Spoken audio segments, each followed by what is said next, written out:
All right, everybody. On behalf of Professional Title Agency, we are a part of the Fidelity National family of companies. We want to bring you Title Insurance 101. So thank you guys for having us. Thank you guys for having me. My name is Ryan McHugh. I train and teach and coach for all of the different FNF brands across South Florida. So you guys have professional title, and we have about 30 different offices throughout the state. So my job is they kind of tag me in to help just add some value, teach, train, and offer some coaching and some training. So outside of this, Cindy always knows how to get in touch with me. I do a lot of other different classes for her as well that you guys will have access to. Today at 2 o'clock, we are doing a class on how to defeat Zillow. So if you want to join for that, it's totally free. And Cindy will get you guys out the link after that. And on top of that, we have some one-on-one opportunities, some technology training and things. So you're always welcome to do that. What we're going to talk about today, a little bit about us real quick. I'm going to let Cindy do that actually to talk about professional. We're going to talk about what actually title insurance is. One thing that we hear all the time from not only newer agents, but just agents that haven't really had to be involved with title that much, or maybe they were on a team or they had a transaction coordinator. They didn't necessarily know what title insurance is. So we're going to talk about that, why we need it, what is not covered with title insurance. Do you have to, meaning do you have to get title insurance? Things that you guys do as agents to set up for success, things that we do as title professionals to ensure the success. We're going to go over a closing disclosure and a closing statement.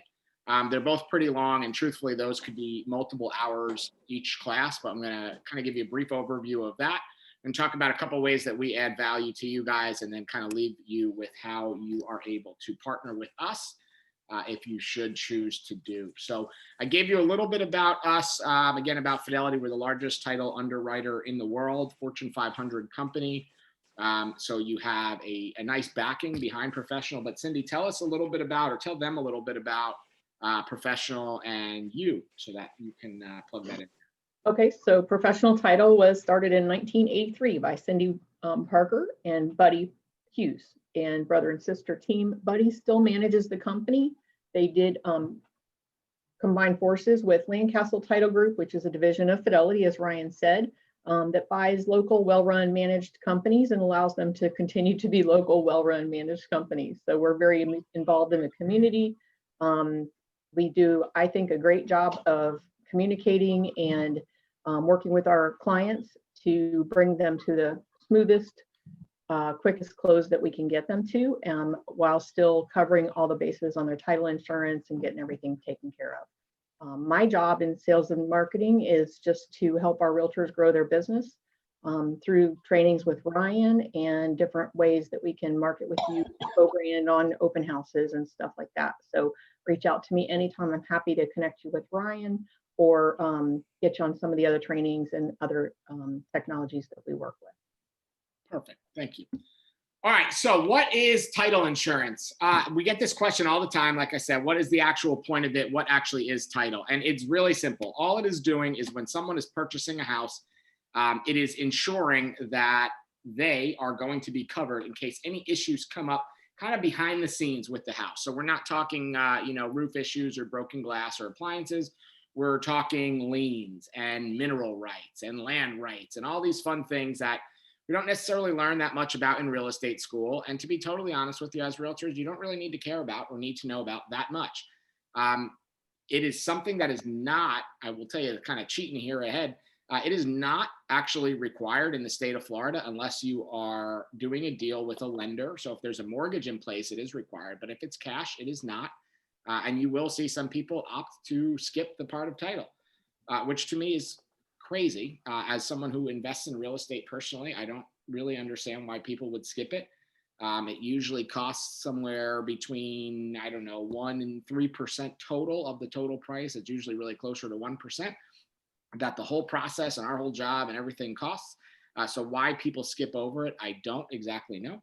But what it does is it covers you and it gives you literally an insurance policy, just like a health insurance or a life insurance kind of policy against your house. So if someone is going to come after you for something that happened in the past with that property, title insurance is there to cover you. So on the day-to-day, our job, to be totally honest with you, is kind of boring. We look back many years, usually 30 years back on a property, and try to understand, was there anything that this new owner should be surprised about? And if so, can we cover it or can we write over it? And if we miss something, we are backed by Fidelity and we have multiple billions of dollars sitting liquid in an account just to pay out if there are any mistakes or if there is any issues that somehow we miss. We down here, we do 300 to 500 transactions every single month, and it is very, very rare. I haven't really heard any cases or anything in the last, I don't know, 6+ months of anything missed. So I know it's very, very, very, very rare, but that insurance definitely does cover you.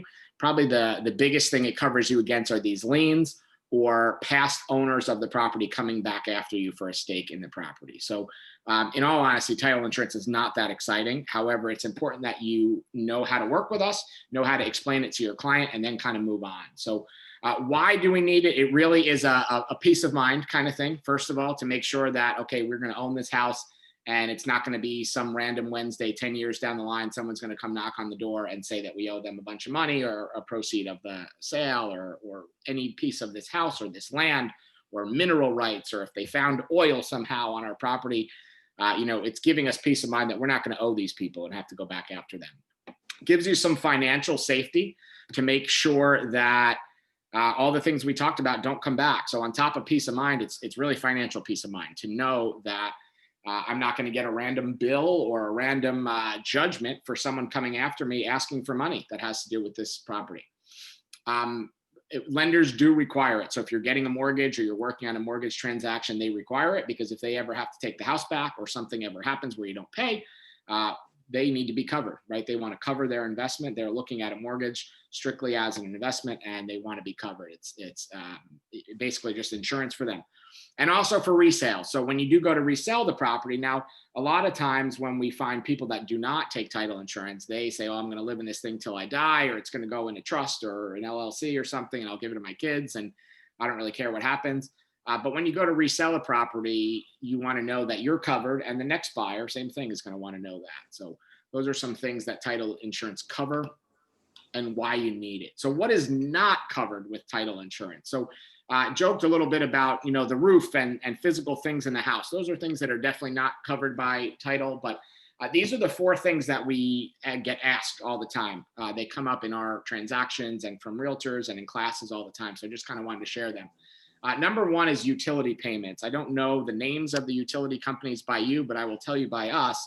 One thing title insurance doesn't cover is missed utility payments, back utility payments, utility liens, things like that. We have FPL down here, which is Florida Power and Light.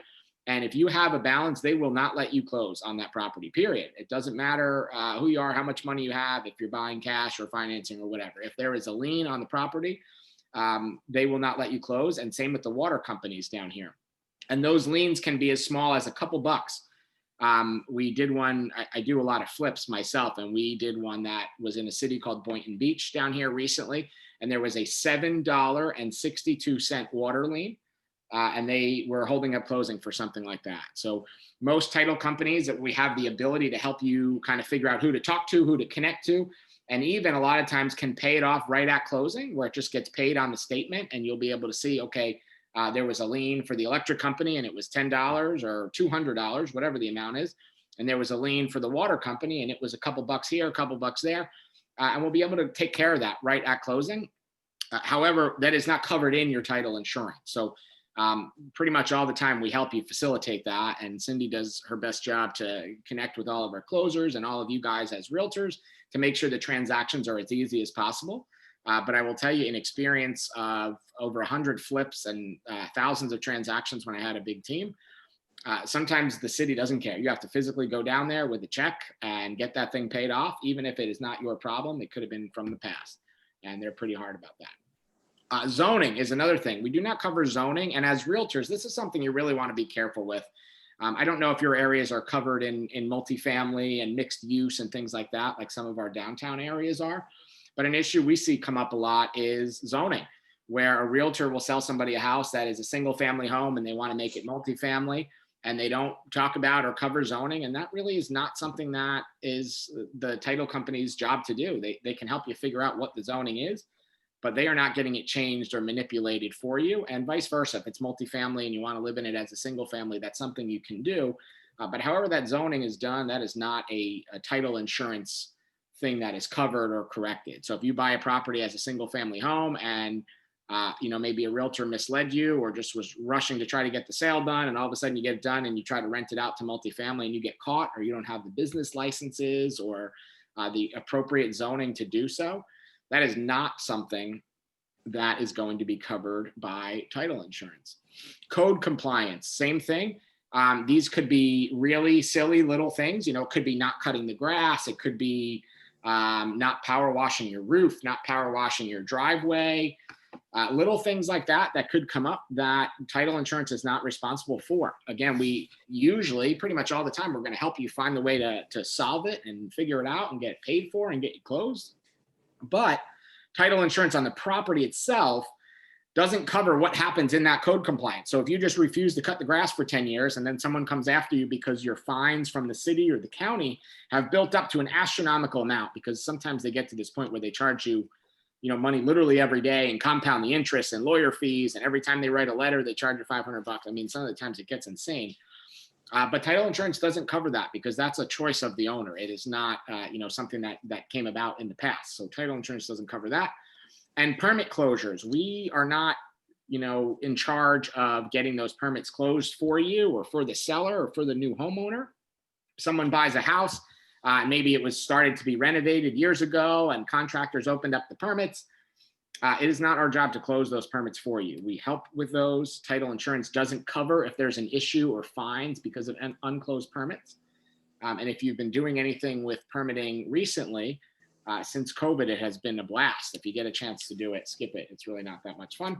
But it is something that you need to be aware of. So as realtors, I ran a pretty big office for a while, and these were some things that we always told people, just like you're not really supposed to steer people towards school districts or neighborhoods or things like that. These are similar where, you can state the facts and kind of tell people who to call and who to talk to and guide them, but you don't want to be responsible for any of these things. And title insurance does not cover any of these things. So we bail you out whenever we can and help you whenever we can. But these are things you definitely want to be careful about when you are talking to clients and doing deals. A lot of these things are very easy to figure out what is going on, with zoning, with compliance, with permit closures, with utilities. They're usually 1 or 2 phone calls away or a very simple internet search, but they should be done and, again, are not covered by title insurance. So do we have to? People always do the whiny voice. Do we have to? Do we need to use a title company? Do we have to get title insurance? The true answer is no. In the state of Florida, you do not need to have title insurance. Again, I think it's crazy if you don't, unless you're in a finance transaction. So I'm not sure what your area is like, but down here, about 70% of transactions are financed. We're in South Florida, so we have a high concentration of cash buyers, but still about 70% of transactions are financed. So all those, yes, do need title insurance. And truthfully, most transactions end up getting it. But legally in Florida, if you choose not to have title insurance and you're a cash buyer and you want to gamble to save, 1 or 2%, you are allowed to do that. So we don't suggest that. And as a realtor, please don't ever suggest that, because if something ever came up and they come back after you, that is not a conversation you want to be a part of. And if they do, for whatever reason, if you're ever in a transaction and they are pushing to not get title insurance, make sure you recommend it somewhere in writing, preferably an email, and get them to acknowledge that they understand that you're advising them to get title insurance and they choose not to. So if it ever came back to you, they can never just point the finger and say, well, he or she told me I don't need title insurance, so I just didn't get it. Get yourself covered in writing on that. Your broker, I'm sure, will be happy that you have that covered in writing. And you, as a licensed employee, or as a licensed salesperson, rather, definitely want to cover yourself on that. Can I ask you a question? Yeah, absolutely. Okay, I always had the impression that a lien from a mechanical lien was there, it would be covered. Now you're saying that it's not. So how is the buyer protected?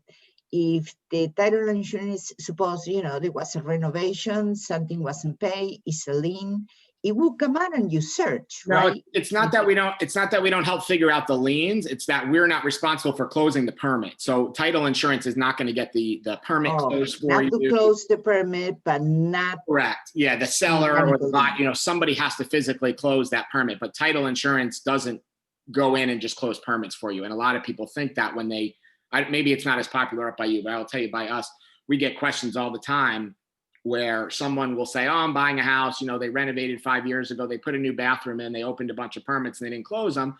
Now, when I buy the house, I'm not going to have to do that, right? Because I have title insurance. And that's not the case. Those permits need to be closed by I someone, understand. but they are not required to be closed by title. So we don't have to, go to the city and get them closed. Very often like I said, we'll help you or help steer the buyer or the seller in the right direction or tell them who to call or what to do. I'm sure Cindy has some connections with some permitting people just like we do and just like all of our branches do, where they know who to call if you're in a certain city or county or area to help resolve permits. But the actual Could title, I ask a general question? sure. Okay, before the closing, the title company will send that, the closing settlement for us to check and approve. So I've been doing that for years. But every time I do, it's like, you're not just sending that for us to check that our commission is okay. I check everything. But suppose I miss something. What's my liability over that? If I, said, yeah, looks okay to me, and then something was not okay. It never happened to me, but I always It wonder. could happen for sure. Cindy, you want to take that one or you want me to? No, go ahead, Ryan. So truthfully now, the realtors really are not even supposed to be seeing those statements unless the buyer releases that to them. So it is kind of the buyer's job to look over those things. I understand that we all do that. What you just said, we check our commission and go over those things. And you can definitely bring those up. You can say back to your title person, hey, why is this number this? Or can you explain that? Or can you show this? And we're going to go over some statements later. But really the Okay. realtor's, kind of job in that is, truthfully, you're not even supposed to see the statements anymore with some of the CFPB stuff, but it does happen all the time. So, Oh, yeah. it's kind of a line that we have to walk with that. But you'll also sign something, the seller and the buyer will sign something at closing that says if there's any mistakes made, you're going to make a reasonable effort to correct them.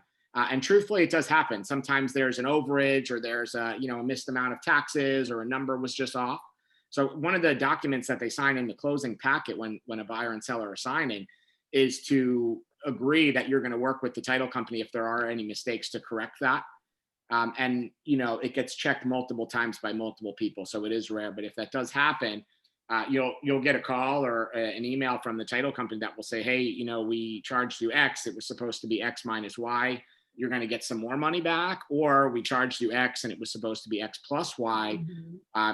There's a difference in this, or we need to fix this. And if it's a mistake that is on us, we cover that truthfully, like it's our problem to figure out. So it is very rare. There's so many sets of eyes on it, and we have so many people between compliance and underwriting and closers and processors and tons and tons of people. The most common misses, I will tell you, by us at least, the most common misses by us are incorrect commission, because when the realtors inputted it, with some kind of an input sheet or brought the deal in, they didn't put the correct amount of the commission, and transaction fees. Those are the ones that we see the most mistakes on, and it's usually a realtor error on the submission. So just kind of be careful. Hey, Ryan, this is Nancy Elinati. I'm the broker manager for Century Sundance. Thanks for doing this today, by the way. Sure. Yeah. But I just wanted to reiterate from the broker standpoint that absolutely, we actually quite a few people do give us permission, and we do see that closing disclosure. So, we do lay a set of eyes on there, but definitely the language should be that they should be referred back to their title expert, that if they have questions, like I can bring things to their attention that I might think are askew. Sometimes homeowners association fees are another one that kind of are off a bit. Shouldn't be, but they sometimes are. And so you just want to push it back. The other thing is the exception page, because that's obviously can get complicated and they need to know if there's any special exceptions that the title is not going to cover. So I always bring the exception page to their attention and say, read that. If there are exceptions, you need to, again, call your title person to explain those to you so you know what is not covered by the policy. There's weird things. Sometimes there's a pool that's been built over the line, or a shed, something like that, on the edge or something. and they're going to be accepted, and they need to know that that's going to be an exception on the policy. So it is really important for people to read two things, not only obviously the closing disclosure, but also the title commitment that comes to them in advance, and just make sure that I bring it to their attention to read through it, because they get so much stuff thrown at them at closing time, For sure. just to make sure. But obviously we can bring things to their attention, but it should never be left to us to Yeah. come back on us liability wise. And the way we do that is to put things in writing in an email and just say, hey, I just looked through your closing disclosure. You may want to question the title person about this and this. To get clarification. Doesn't look like those figures might be, I'm not sure if they're correct or not. You might want to talk to them, but always put it in writing and refer to your title And expert. send it back. Exactly. As the realtor, you never want to be doing that, because that is not your lane. Always send that back to the title for sure. Whether you're on, whether you're working with us or not, obviously you guys are going to do transactions with us and with other people, whether you're on the buyer or the seller side. Always get that back to someone that is doing title full time. All right, so some things you do. We sell a house, right? We get out there and you sell a house. You're going to send a fully executed contract to Cindy. So this is once you have an executed contract, any addendums, fully executed, actually totally done. Not we're close, we're ready, we're almost at the deal. We're going to send that fully executed. You'll have an input sheet which Cindy can send you. This is a basic information sheet that is just making, honestly, the title company's job a little bit easier. It's going to have all the names and contact information of important people in the transaction, a breakdown of your commission, of a transaction fee, if you have a transaction coordinator or any other vendors or anybody that's getting paid on the file. All those are going to come in. So as much information as the more information the easier it makes it once the file is actually brought in, inputted, and started. So if you have the buyer's agent's number, put that in there. If you're the other side of the agent, whatever side you are, give the other side's information. If you have that, make a lot of things a lot easier. Then you're really just going to kind of communicate with the staff and help out if needed. But most of the stuff, the title company is going to take care of. So we're going to talk about some things that you are not going to do in a minute here, but you are going to kind of be the liaison and help when we need to get in touch with someone, or if we need to get something done or get something signed, or why we're going to do something. And then just get paid, right? Show up at a closing, get paid, and repeat. Some things that you are not going to ever be doing. You are never going to be sending wire instructions, especially, I will tell you again, from running an office, and I'm sure on your broker side, you guys never want to be involved in sending wire instructions or anything. There's so much wire fraud and issues that come up with that. So the title company will send secure wiring instructions directly to the client. So if they need to wire an escrow deposit or something and they didn't have a check, they will get secure instructions for that. We just rolled out a couple of weeks ago a mobile deposit platform that we have, where if your buyer cannot make it to you or to the title company, or can't bring a check in, or they're out of town, or they don't want to leave the house because of COVID, we have an option where they can even do that mobile. Again, though, it comes from the title company, it's secure. It's never you guys saying, hey, here's the wiring instructions. It's this routing number, it's this account number, send it here, here's the address. That if I could make the font bigger and more red, I would do that, but that is something that you are not going to do. The other thing is you are not going to give advice, give any kind of legal advice about title, the liens, the permits, the violations, the clouds on title, anything like that. Any issues with title, you are not going to be the one giving the advice from that. You want to refer that back to your title company, like she had said earlier. You don't want to kind of be stuck in something like that where you're telling people what to do in writing with advice with any of these issues. So as a realtor, we need to get out there, sell the house, get it turned over to the title company, let us do our thing. And if we need anything from you, we will definitely, communicate with that and ask for help in spots that we do need. Some of the things that we do, the actual title insurance, of course, but intake, wire and coordinating all monies. Again, we just kind of, I know we hit that nail already, but We're going to coordinate everything with the wire and coordinating all the monies, where it's going to go, where it's going to get sent, how it's going to be released, all that stuff. We deal with that. Escrow, any kind of searches, all of the mineral rights. That's been a fun thing down here lately. Lots of these mineral rights issues, for whatever reason, the past couple months have been out of control. Anything to do with doc stamps, recording, taxes, dealing with the HOA, satisfying mortgages, dealing with the mortgage package coming in, taking care of any liens, any calculations that need to be done, closing disclosures, closing statements, the actual closings, all those things we are going to help take care of for you guys. A couple things that we want to go over. So a CD, which is a closing disclosure. I have just a sample one. It's literally just all a made up one. So you're going to see some things on here that I just want to kind of go over and show you guys if you haven't seen before. And then we have an actual closing statement as well that we will show you guys. So if you've never seen one of these, this is what it's going to look like. This is what a lender will give, and a buyer has to sign these things. And there are very strict regulations on what they can disclose and how close they need to be on final numbers. So what used to happen before the CFPB cracked down on this was a lender would disclose X amount and the buyer would get to closing and it would be X plus a whole bunch of money. And a lot of times the buyer was kind of getting some fraudulent fees in there, and they wanted to avoid that. So that has cracked down. I think 2012, 13 is really when it started kind of cracking down, and it's kind of built from there. But these things are still around. So again, this is just a sample one. So there's fake names on it and some CFPB stuff, but you'll see. So what happens in a closing disclosure? Again, if you read on the top, their form is a statement of final loan terms and closing costs. Compare this with a loan estimate. So there's going to be, you're going to see closing information on the top, dates. So hopefully these are going to be what date it came out, what day we're expecting to actually close, all the buyer, seller information on there, the actual lender information, the title company's information, all that, and then the loan details. So is it an FHA? Is it a VA? Is it a conventional? What's the term? And what's the product? So is it a fixed rate? Is it an adjustable rate? This is where you'll see sometimes, some different kinds of mortgages. If you look in this first section here where it says loan terms, you're going to see some of these things that say, can this amount increase after closing? No, no, no, no, no. And then your yeses. So you'll know what can happen. So how much is the loan amount? Can't close, and then all of a sudden that amount is now 180, right? So that number stays. Whatever the interest rate is, it's a fixed interest rate. That's why one of the reasons that people lock in mortgages, right? And they purchase. Monthly principal and interest. So this is not going to change. Taxes and HOA and other things can change, but your actual monthly principal and interest is not. Prepayment penalty. Does this loan have these features? Yes.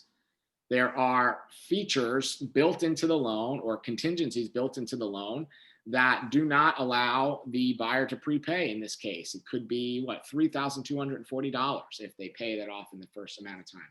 You'll see this a lot of times with FHA too, where they don't want you selling it within 6 months. Sometimes the lender can get in trouble.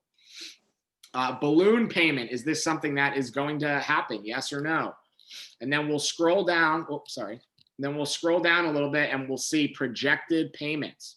So you'll see on the years 1 through 7 there, principal and interest, so that's the number from above, plus mortgage insurance. So if they put less than 20% down, they're going to need mortgage insurance. And then plus an estimated escrow. So these are amounts that are going to go towards property taxes, if there's any HOA, homeowners insurance, things like that.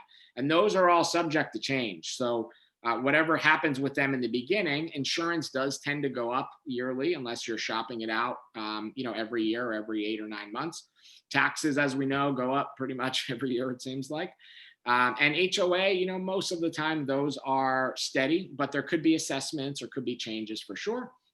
So you'll see years 1 through 7, estimated total monthly payment, $1,050.26. And then when we slide over to years 8 through 30, this is assuming when the mortgage insurance just falls off because they reach a certain equity plateau where the mortgage insurance just falls off. Now, there's always the option that the buyer could refi, and maybe they've done some improvements to the property. They have built some equity. Maybe they made some extra payments, and maybe that number would come off early. In that case, they would refi, or they can get appraised to check that out. Below that, you're going to see estimated taxes, insurance, and assessments. Shows what that number is. And on the right of that, you're going to see, is that money in escrow? Yes or no. So if it's in escrow, that means it's collected with your payment to go in escrow so that they can pay it for you to make sure it gets paid. So property taxes is one of those. You'll see that's in there. Homeowners insurance is one of those. And then the third one, you'll see in escrow, it says no, because they're expecting you to pay your HOA on your own. Your mortgage servicer does not cover your HOA. Then we scroll down a little bit and we see costs at closing. Closing costs, an estimate, and actual cash to close. So your closing cost is what is it costing you to close this file or this property?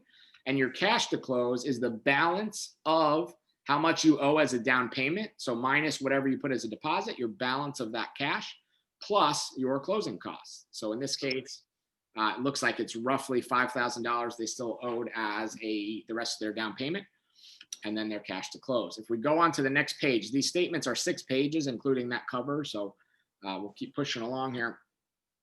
You'll see a breakdown. The next section is a breakdown of the closing costs. So you'll see it says there's 3 columns there: borrower paid, seller paid, and paid by others. And you can see these things have to be listed out what they are. So you'll see an origination charge, 0.25% of the loan amount. These are called points.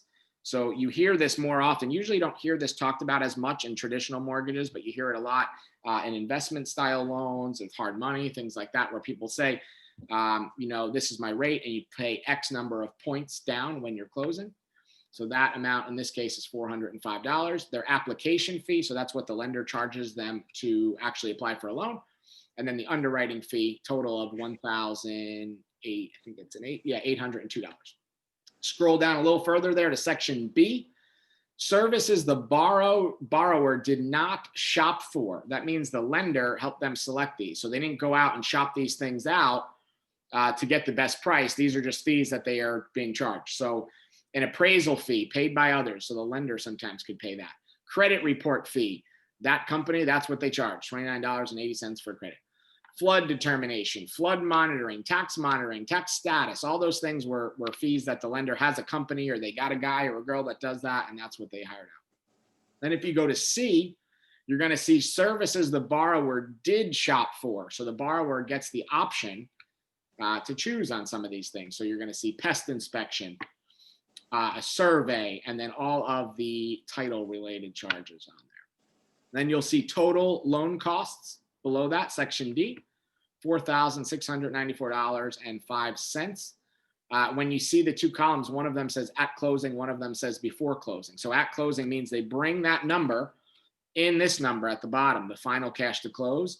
Before closing means they had to pay that during the process. So this often happens with an appraisal, often happens with a credit report.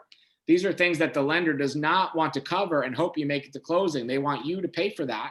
So if the house doesn't appraise, or it's kind of similar to an inspection, right? And the credit report, they don't want to just hope that you're going to pay because your credit stayed good. So they're going to charge you for that. Then we scroll down to the next section. We see other costs. Letter E there, tax and government fees, recording fees and transfer tax. They are allocated on there. Prepaids. Very often for closing, the title company and the lender will require chunks of money to be prepaid so that they know they're going to be paid. So the common ones for those are taxes, if there's HOA or any kind of capital improvements or anything like that with an HOA, and homeowners insurance. So in this case, you'll see F1, homeowners insurance premium, they're collecting 12 months up front. So 1 full year of homeowners insurance to be paid. Mortgage insurance premium. So if they were paying mortgage insurance as a chunk instead of monthly, which does happen sometimes. Prepaid interest and prepaid taxes. So these are depending on what day of the month you close or what day of the year you close, you have to prepay some of the interest and some of the taxes before your next payment. Then you'll see in G, initial escrow payment at closing. So this is kind of opening up your escrow account. So you're prepaying there 2 months of home insurance, nothing for mortgage insurance, and $210.60 for taxes. Scroll down a little to section H, and you'll see other. So these are other things that just come up in the transaction. These include your commission. They also include HOA fees. So you'll see HOA, capital contribution. That means the HOA charges the buyer $500 to move in so that they can put towards whatever. It might be getting new plants or getting a new swing set or whatever they choose to do with that. The HOA processing fee. So they, you know, it's a way for them to make money. So they do that. Home inspection fee in there. It's kind of rare that it's there, to be honest with you. Usually that would be prepaid before.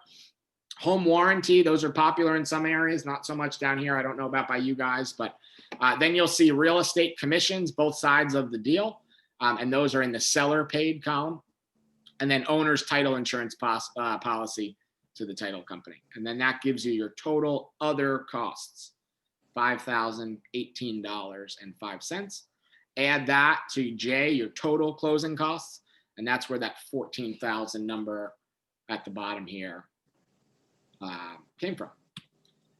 Next page. Oh, sorry. Next page. Yes. Additional information about this loan. So these are where you're going to just see some extra things that the lender basically wants you to know. And you read all these things. So if you sell or transfer this property to another person, your lender will not allow assumption of this loan, meaning they will not allow this new person to just take over your loan.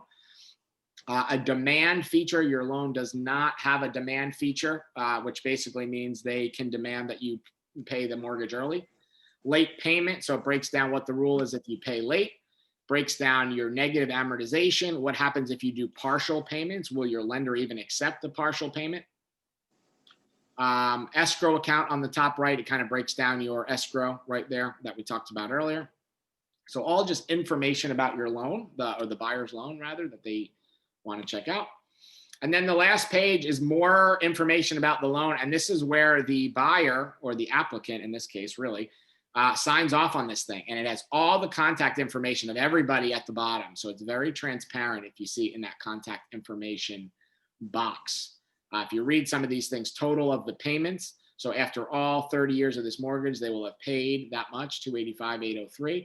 Financing charges, meaning what they will have paid in interest, $118,830. The amount that they finance, so they finance $162 and it costs them $285 to do it.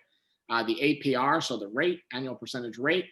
The total interest percentage, so what are they actually going to pay in interest as a percentage? Breaks it down there. And then little disclosures about the appraisal, details on the contract, what happens if there's a foreclosure, what happens if there's a refi, all those things. So the buyer sees this, or the potential buyer at this time would see this, sign off on this. And then it's the lender's job to be as accurate to this as possible. They can't just say, oh, well, we wanted to charge you $118,000 to finance it. We decided we needed to make more money off you, so we bumped your rate, and now it's $135,000.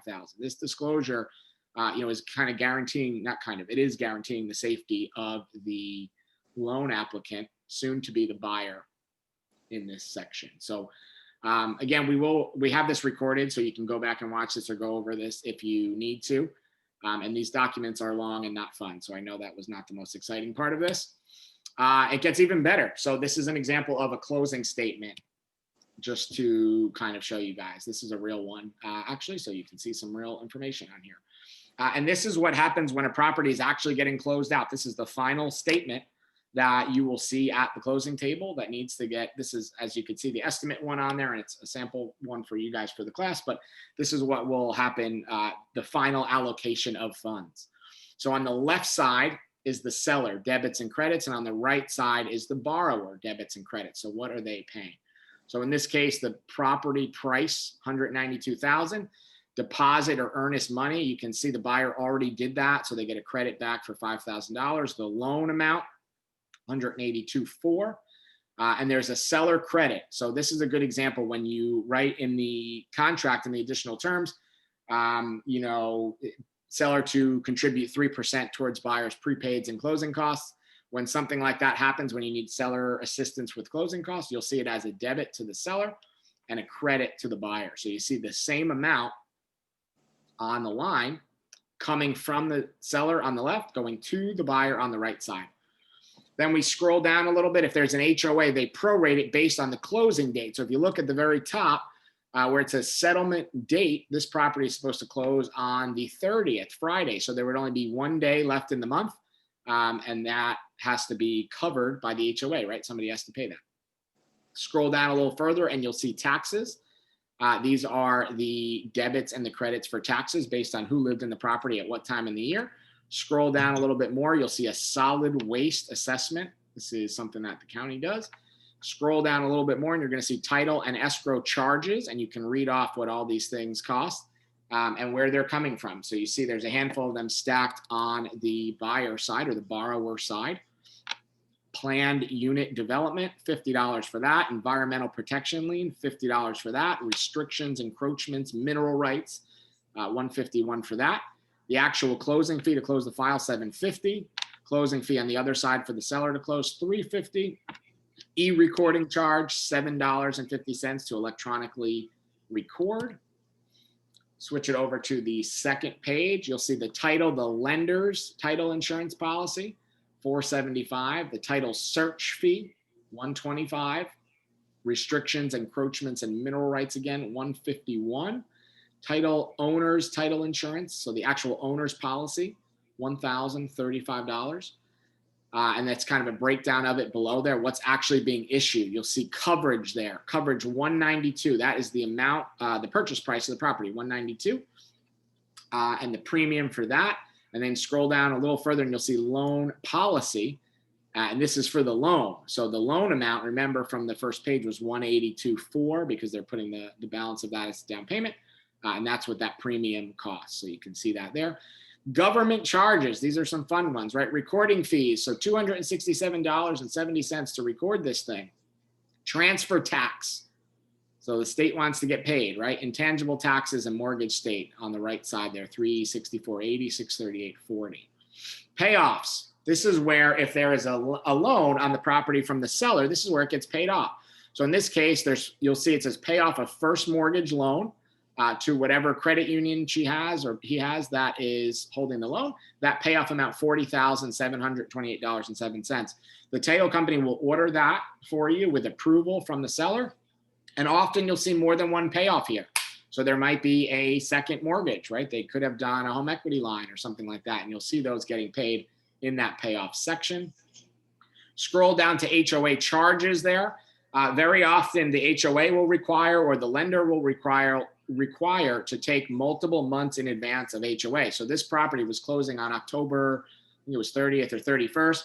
And you can see the HOA is actually charging the buyer the next 2 months, the first 2 months that they're going to live there, November and December. This happens a lot because frequently what you'll see is that the buyer buys the property and they don't move in right away. And they either don't get a coupon to pay in the mail or they don't know how to pay. And the HOA doesn't want to be shorted whatever their monthly fee is, especially on the first month. So you'll see that in HOA charges. Miscellaneous charges, property taxes to the tax collector of Palm Beach. So this is actually paying the taxes. This is a unique one because towards the end of the year like that is when taxes get paid. So it's actually coming from the buyer, but earlier there was a credit for the seller for the amount of time that the seller lived in there. Fourth quarter sewage assessment. So there was some kind of an assessment to whatever this is, Loxahatchee River District for that. Estoppel fee. This is basically, if you've never done estoppel or seen estoppel, it's basically the HOA saying, yes, the previous seller is leaving in good standing. There's no liens. The new buyer is approved and ready to get in there. The lien search estimate, $175. That could go up and down a little bit. Mobile notary, you'll see that on a lot of statements right now because of COVID. They'll throw that in there if necessary. If we can't get someone into the office or the person is out of state or out of country or something like that, we need to have a mobile notary go. There is a cost to that. Real estate commission, you'll see on the bottom there, the seller is paying those. So whatever the commission percentages are, they are there. And then last page, compliance fee, they call it. If there's a transaction fee or anything like that, you'll see that come up. A survey. So if the lender requires a survey, that's the cost there. Utility account. So this is the example we talked about earlier. The seller must have owed $127.01 to the town of Jupiter for something for utilities. So that got paid there. And the listing agent credit to the seller. So the listing agent gave back $2,000 of their commission to make this deal work.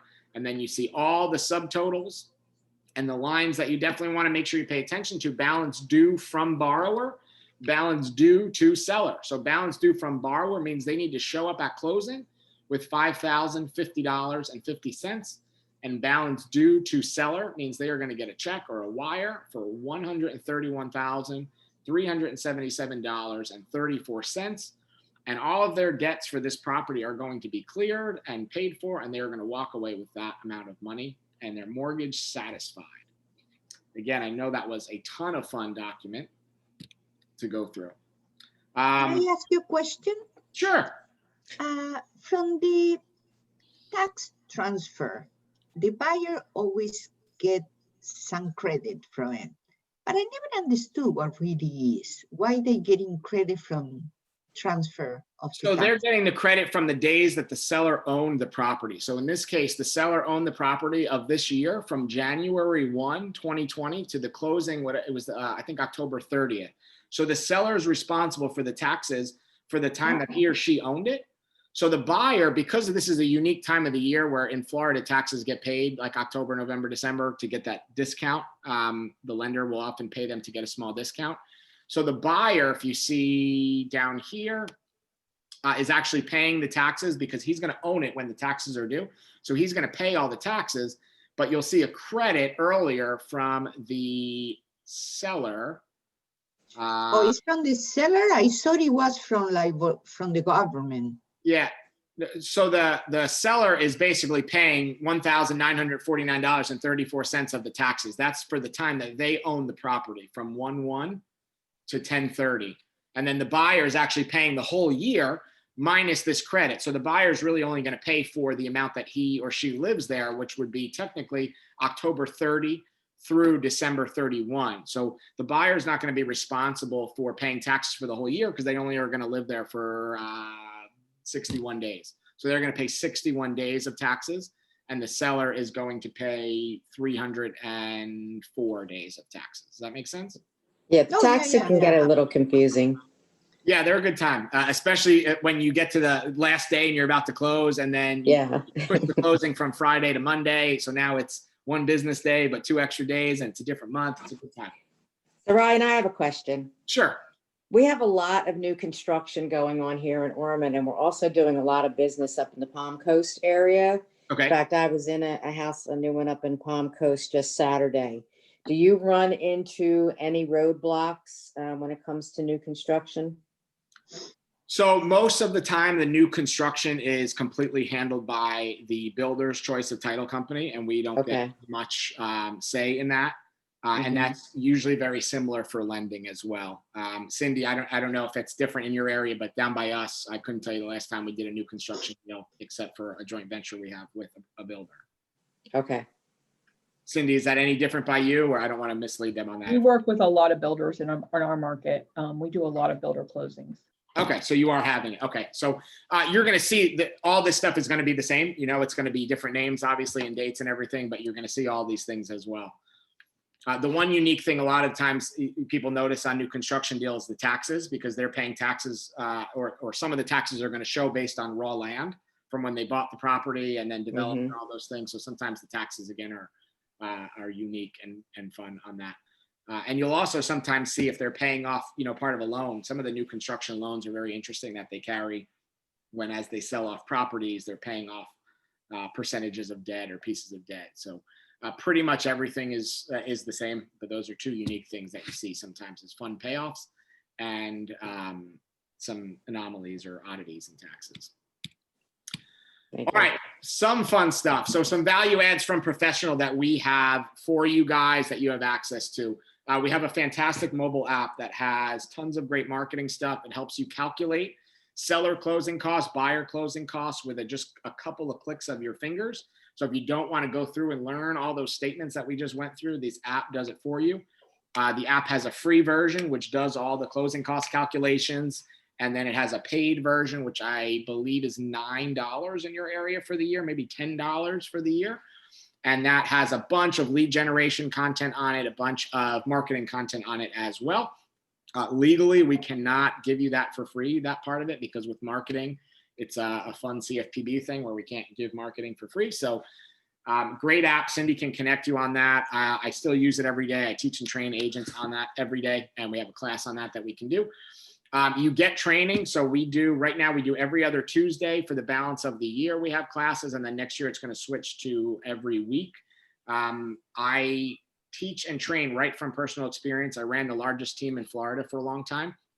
We did 400 plus units a year, 3 years in a row, over 90 million in sales every year. So all of that stuff I bring right to you guys. It's very transparent. I tell you the tools that we've used and the websites and all the tips and tricks and stuff that we use to run what was 3 years in a row the #1 team in Florida and the number 11 team in the country. So anytime you want access to any of that training, connect with Cindy. Again, 2 o'clock today, we're doing a class on how to defeat Zillow that you really should be there for. We have a couple of lead generation platforms inside of our Fidelity National family of companies. Probably the 2 most popular ones that people jump to on our end are one called Sync. So if you're someone that's looking or into paying for leads, we have a connection to help you with that. And then another one called Title Pro 24/7, which is a kind of a cool tool that helps you pull data for a couple of cents per address. So if you're looking up properties or creating lists to market to or attack, we have that. Technology, we are always kind of innovating with our technology, not only in the closing process, but also in the experience for the user. So on top of our app, I mentioned earlier that we have a mobile deposit platform that just rolled out. So that is probably the coolest new piece of technology that we have. And we have a program called Start Safe that keeps all of our transactions secure and all of your buyers and sellers and all their financial information and actual money secure in there. That is fun. Handful of marketing platforms that we use. We have our app. We have something called Breakthrough Broker that we teach and train on. We just did a class on that maybe 2 weeks ago that offers tons of free marketing for you. We have a custom marketing option. We actually have someone that works with us. Her name's Carrie that does custom marketing pieces. So if there's certain things you need made that you want to pay for, you're looking for that, we have. And then of course you have the service and experience of Cindy and her team there in closing. So last but not least, how do you partner with us? Cindy is the way to go. I don't handle the deals or touch the files or anything like that. That is all her. So you can get in touch with her. She's on the call, and I'm sure she'll stay on here for a minute when we're done. This is her cell phone number and her email. So you can send executed contracts directly there, and she can kind of take over and help you from there. If you want to get access to any of the training, she can connect you with that. We do some one-on-one stuff. So she really is your resource. I hope that you can join us for some of our other classes. And hopefully you guys learned something today. I know title insurance is super exciting. So I hope you guys did learn something today. If you have any questions, I can hang on for a couple minutes. But if not, thank you guys. And look forward to working with you. Sure.